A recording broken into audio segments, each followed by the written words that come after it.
rukun-rukun sholat. Seperti yang sudah pernah kami sampaikan sebelumnya, dalam ibadah itu ada rukun, ada syarat. Masing-masing harus dikerjakan. Baik rukun maupun syarat itu harus dikerjakan. Karena kalau tidak dikerjakan, maka ibadah tidak akan sah. Perbedaannya adalah kalau rukun itu bagian dari ibadah, sedangkan syarat ini di luar ibadah.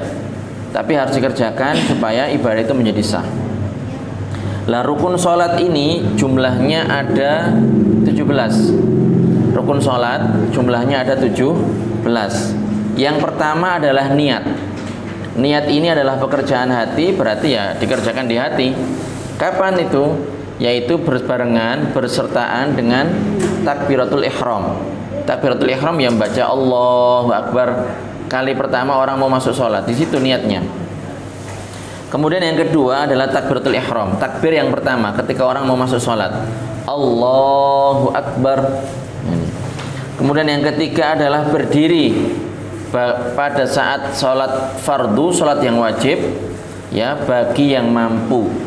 Jadi kalau sholat wajib, sholat fardu, sholat 5 waktu, maka ketika orang mampu berdiri, dia wajib untuk berdiri. Beda halnya dengan sholat sunnah. Kalau sholat sunnah ini tidak disyaratkan berdiri. Seandainya dia mau berdiri, demikian pun boleh dikerjakan dengan duduk. Kemudian yang keempat adalah membaca surat Al-Fatihah. Membaca surat Al-Fatihah. Dan surat Al-Fatihah ini termasuk diantaranya adalah basmalah, ya. Termasuk dari bagian surat Al-Fatihah adalah basmalah. Bismillahirrahmanirrahim. Itu termasuk ayat dari surat Al-Fatihah. Kalau orang sholat harus dibaca, tidak boleh tidak dibaca. Kalau ditinggalkan, kalau tidak dibaca, maka berarti Al-Fatihahnya tidak sempurna. Berarti apa? Kalau seperti itu, maka dia meninggalkan rukun. Berarti sholatnya tidak sah. Kemudian yang kelima adalah ruku'. Yang kelima adalah ruku'. Ruku' itu membungkukkan badan. Itu namanya ruku'. Sekiranya dua telapak tangannya ini sampai kepada lututnya, itu namanya ruku'. Kemudian tumakninah. Tumakninah pada saat ruku'. Maksudnya adalah mendiamkan seluruh anggota badan di tempatnya masing-masing. Jadi diam, tidak bergerak. Seukuran subhanallah umpamanya. Kemudian yang ketujuh adalah i'tidal. I'tidal ini adalah bangun dari ruku', kembali ke posisi semula. Jika memang berdiri berarti ya berdiri, jika memang duduk ya berarti duduk. Kemudian yang kedelapan adalah tumakninah pada saat i'tidal. Jadi Allahu Akbar, ruku'. Sami'allahu liman hamidah. Jadi diam pada posisinya masing-masing beberapa detik. Setiap rukun seperti itu. Kemudian yang kesembilan adalah sujud 2 kali, ya. Yang ke-10 adalah tumakninah pada saat sujud. Nanti ada ketentuannya apa saja yang harus nempel dan apa saja yang tidak harus nempel, ada ketentuannya. Kemudian yang ke-11 adalah duduk di antara 2 sujud. Yang ke-12 adalah tumakninah. Yang ke-13 adalah duduk untuk tasyahud akhir dan untuk salam dan untuk membaca yang ada di tasyahud akhir. Kemudian duduknya ya ini rukun. Yang ke-14 adalah membaca tasyahud akhirnya. Yang ke-15 membaca sholawat Nabi pada saat tasyahud akhir. Yang ke-16 adalah salam yang pertama. Jadi salam yang kedua ini bukan rukun tapi sunnah saja. Yang terakhir adalah harus tertib sesuai dengan urutan yang sudah kita sebutkan. Jadi di sini tidak ada pengulangan kecuali tumakninah. Jadi makanya dihitung 17. Tapi kalau misalnya sholat subuh, ya berarti sujudnya berapa kali? 4 kali. Nah, seperti itu. Duduknya berapa kali? Duduknya berapa kali? 3 kali. Kan duduk di antara 2 sujud 2 kali. Kemudian duduk tasyahud akhir. Itu. Berdirinya berapa kali? 2 kali ya. I'tidalnya 2 kali, rukuknya 2 kali, seperti itu. Jadi ini adalah rukun-rukun sholat secara global, jumlahnya ada 17. Nah, kemudian dari rukun yang sudah kita sebutkan tadi, ada beberapa rukun diantaranya yang merupakan rukun qauliyah, rukun perkataan, rukun yang diucapkan ya. Karena rukun itu terbagi menjadi 3 macam. Ada rukun perbuatan dilakukan oleh anggota badan, kemudian ada rukun perkataan oleh lisan, kemudian ada rukun qalbiyah dikerjakan oleh hati, niat tadi itu. Lah, yang rukun perkataan dalam sholat ini ada 5. Dan pada saat mendatangkan atau mengerjakan rukun perkataan ini, maka harus membunyikan suara. Minimalnya adalah memperdengarkan dirinya sendiri. Jadi tidak cukup kalau orang baca Al-Fatihah dalam hati, tidak cukup. Mulutnya diam mingkem, tapi hatinya tidak cukup itu. Jadi harus membaca minimalnya dan harus dengar. Minimalnya dirinya sendiri. Tetangganya nggak harus dengar, tapi dirinya sendiri yang penting dengar. Apa saja? Yang pertama adalah takbiratul ihram. Allahu Akbar. Ini termasuk rukun qauli, rukun perkataan. Harus berbunyi. Di Allahu Akbar. Tetapi perlu diperhatikan, di sini ketentuannya adalah berbunyi minimalnya memperdengarkan dirinya sendiri. Jangan sampai takbir kemudian ganggu imam, lah ini tidak boleh. Atau ganggu tetangganya di samping kanan kiri kalau salat berjamaah. Itu. Kemudian perlu diperhatikan juga pada saat membaca takbiratul ihram ini harus benar. Jadi panjang pendeknya diperhatikan, makhrajnya diperhatikan. Jadi yang benar adalah tadi Allahu Akbar, bukan Allahu Akbar. Nah, ini salah fatal, ini salah pakai fatal lagi. Jadi baknya dipanjangkan padahal baknya pendek. Atau misalnya orang baca ketambahan wawu, Allahu Akbar, nggak ada wawunya di situ. Atau misalnya alifnya dipanjangkan, Allahu Akbar, ini juga salah. Atau haknya dihilangkan, Allah Akbar. Nah ini banyak sekali yang nggak kurang teliti ketika baca takbir. Jadi kalau seandainya baca takbir salah, berarti dia belum masuk sholat, sholatnya belum sah, belum jadi. Seperti itu. Jadi harus diperhatikan, bacanya harus benar, Allahu Akbar. Jangan ditambahi, jangan yang pendek dipanjangkan, atau yang panjang dipendekkan, atau ketambahan wawu, atau ada huruf yang dihilangkan. Jangan sampai seperti itu. Itu rukun qauli yang pertama, takbiratul ihram. Ini yang pertama, itu hukumnya rukun. Sedangkan takbir yang ini di tengah-tengah sholat ini, Allahu Akbar, Sami'allahu liman hamidah, Allahu Akbar. Ketika turun, ketika bangkit, ketika naik, ini takbir intiqal. Jadi takbir perpindahan, hukumnya sunnah. Tapi kalau takbir yang pertama, takbir ketika masuk sholat, itu namanya takbiratul ihram, itu yang rukun. Yang kedua adalah membaca surat Al-Fatihah. Jadi Al-Fatihah ini harus hati-hati. Jadi yang benar itu Al-Fatihah. Sebagian orang Al-Fatihah, ada yang Al-Fatihah jadi kho. Jadi ada yang haknya ya dipanjangkan Al-Fatihah. Jadi enggak, tapi Al-Fatihah itu yang benar. Ada yang Al-Fatihah. Nah, apalagi itu. Jadi yang benar itu harus diperhatikan. Ini ada 7 ayat dan basmalah termasuk bagian dari surat Al-Fatihah. Jadi kalau seandainya ada imam tidak membaca basmalah, tidak membaca pelan, tidak membaca lirih ataupun tidak membaca keras, tidak membaca sama sekali pokoknya, maka sholatnya tidak sah. Jadi harus baca basmalah. Bismillahirrahmanirrahim. Alhamdulillahirabbil alamin. Atau misalnya basmalahnya pelan, terserah. Bismillahirrahmanirrahim. Alhamdulillahirabbil alamin. Yang penting baca. Yang penting baca. Kalau tidak baca sama sekali, maka kalau nggak diulang, sholatnya tidak sah. nggak diulang Al-Fatihahnya maksudnya, setelahnya tidak sah. 7 ayat. Yang pertama, Bismillahirrahmanirrahim, Alhamdulillahirabbil alamin, Ar-Rahmanirrahim, Maliki yaumiddin. Mimnya panjang. Iyyaka na'budu wa iyyaka nasta'in, Ihdinas siratal mustaqim, siratal ladzina an'amta 'alaihim, ghairil maghdubi 'alaihim waladdallin.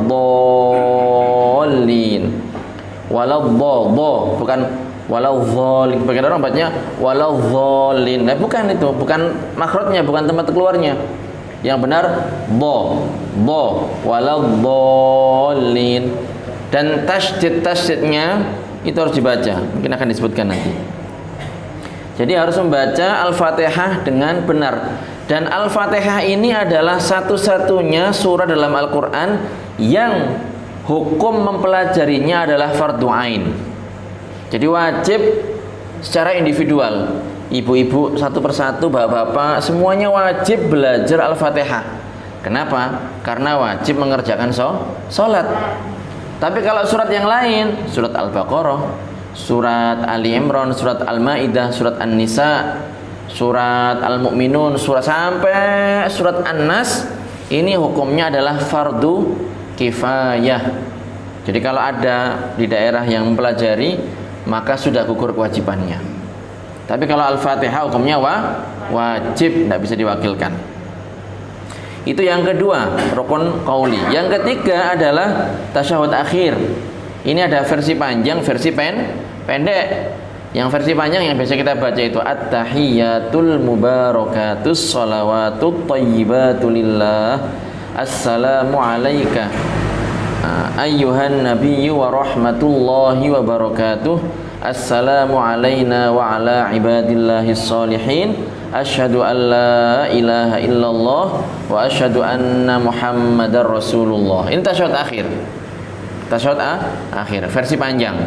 Kalau versi pendek, at-tahiyyatu lillah, salamun alaika ayyuhan nabiyyu wa rahmatullahi wa barakatuh. Salamun alaina wa ala ibadillahis sholihin. Asyhadu an la ilaha illallah wa asyhadu anna Muhammadar Rasulullah. Ini versi pendeknya. Kemudian yang keempat adalah sholawat kepada Nabi, termasuk rukun qauli. Setelahnya itu langsung itu rukun tersendiri, tapi bacanya setelahnya. Allahumma sholli ala Muhammad, sudah cukup, paling pendek itu. Kalau mau tambah Sayyidina tidak masalah. Allahumma sholli ala Sayyidina Muhammad, nggak ada larangan.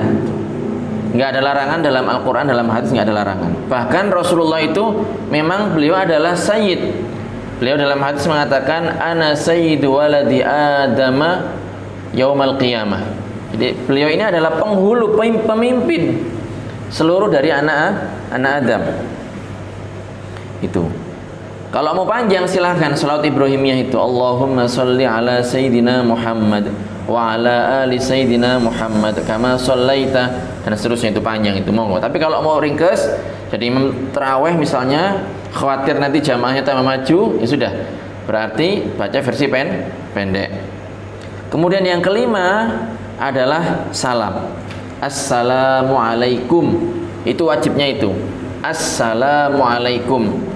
Jadi kalau jadi imam jangan sampai ada yang kurang dari itu. Assalamualaikum, kadar itu. Kalau seandainya alnya hilang, Assalamualaikum, Assalamualaikum, nah ini berarti kurang dari kadar minimal. Bagaimana? Harus diulang. Kalau nggak diulang, bablas, ya sudah, berarti salatnya tidak sah karena rukun salamnya tidak terpenuhi. Seperti itu. Nah, dan semua rukun yang sudah kita sebutkan tadi ini harus diperdengarkan oleh orang yang sholat itu, minimal didengar oleh dirinya sendiri. Itu. Jadi saya lanjutkan dikit tentang salam. Itu minimalnya tadi adalah assalamualaikum. Kalau kurang dari itu maka tidak sah kalau tidak diulang. Misal nggak ada alnya, assalamualaikum, atau nggak ada mimnya, assalamualaika misalnya, atau nggak ada alifnya, assilmu alaika misalnya. Nah, ini berarti tidak sah. Warahmatullahi wabarakatuh ini tambahan. Seandainya tidak diucapkan tidak ada masalah. Nah, Dan tadi sudah kita sebutkan bahwasanya orang itu ketika mengerjakan sholat wajib maka harus dengan berdiri. Kalau seandainya sholat duduk padahal dia mampu untuk berdiri dalam sholat yang wajib, maka sholatnya tidak sah. Dan apabila tidak mampu berdiri karena memang sakit, nggak bisa berdiri beneran, faktor usia nggak memungkinkan untuk berdiri, ya, tidak tertahankan bebannya ini, maka di sini diperbolehkan untuk sholat fardu dalam kondisi duduk. Jadi mengerjakannya dengan duduk, sambil duduk, boleh seperti itu. Adapun kalau sholat sunnah, maka monggo kerso, terserah. Panjenengan bisa sholat sambil berdiri, bisa sholat sambil duduk, walaupun mampu untuk berdiri, ya, boleh. Tapi ya gitu, pahalanya tidak selengkap dan sesempurna ketika sholat sunnah itu dikerjakan dengan berdiri. Tapi boleh, kalau seandainya agak males misalnya, atau ya daripada tidak sholat, mending sholat sambil duduk, sholat sunnah boleh. Tuh. Kemudian perkara penting yang harus kita ketahui berikutnya adalah terkait masalah niat. Sudah kita sebutkan, niat ini perbuatan hati, harus dihadirkan di hati. Kapan?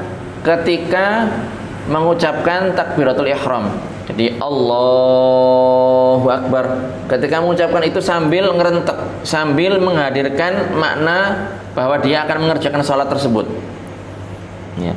Jadi niat dalam hatinya mengerjakan sholat, kemudian sebab sholatnya apa disebutkan.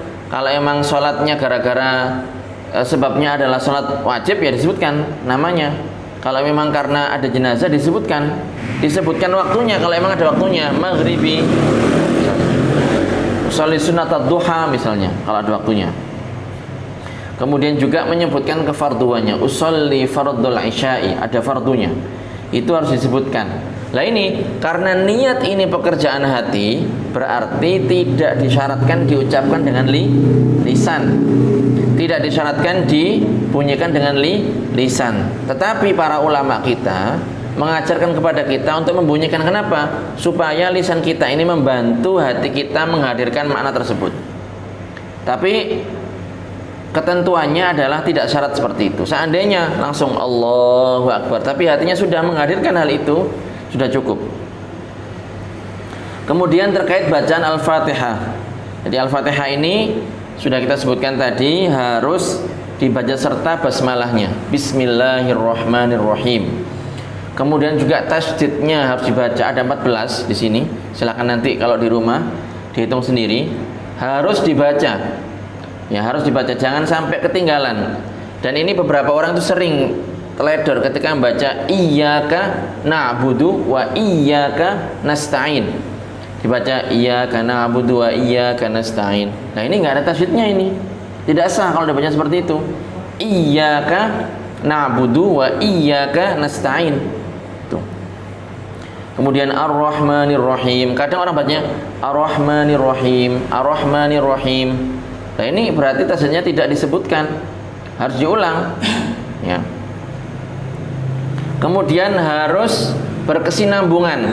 Jadi ayat 1, ayat 2, ayat 3, ayat 4, ayat 5 langsung beruntun. Langsung disambut. Ayat 1 selesai langsung ayat 2. Jangan Bismillahirrahmanirrahim, Alhamdulillahirabbil alamin. Kemudian jeda panjang gitu karena enggak fokus kan mikirin apa gitu.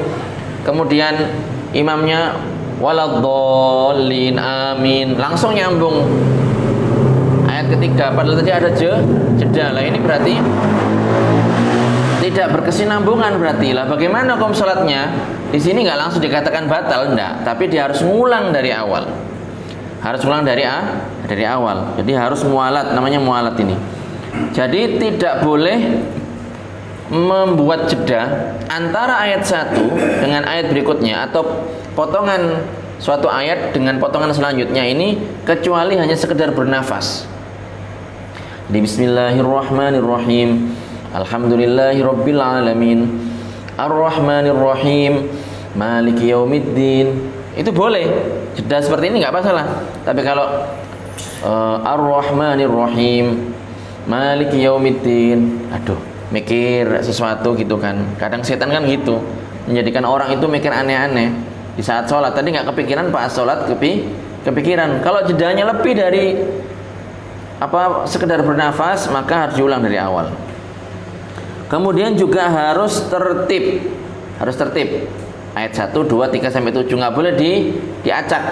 Ayat 3, Ar-Rahmanir Rahim, Iyyaka na'budu wa iyyaka nasta'in, Alhamdulillahi rabbil alamin. Nggak boleh seperti itu. Jadi harus runut, harus urut. Kemudian juga harus mengeluarkan huruf dari makhrajnya sebagaimana mestinya. Yang ha ya ha, yang ha ya ha, yang kaf ya kaf, yang qaf ya qaf. Ini makanya pentingnya belajar tajwid, belajar qiraah, belajar ngaji Al-Quran ini untuk ini supaya sholat kita sah. Jadi harus keluar sebagaimana mestinya. Shotnya juga harus keluar. Ihdinas siratal mustaqim, ihdinas siratal ladzina. Nah ini. Kemudian ain, nasta'in. Kemudian apa lagi ya? Na'budu. Nah ini harus dibaca. Ghairnya maghdubi, ghairi. Nah ini harus keluar sebagaimana mestinya. Kemudian tidak boleh ada salah baca.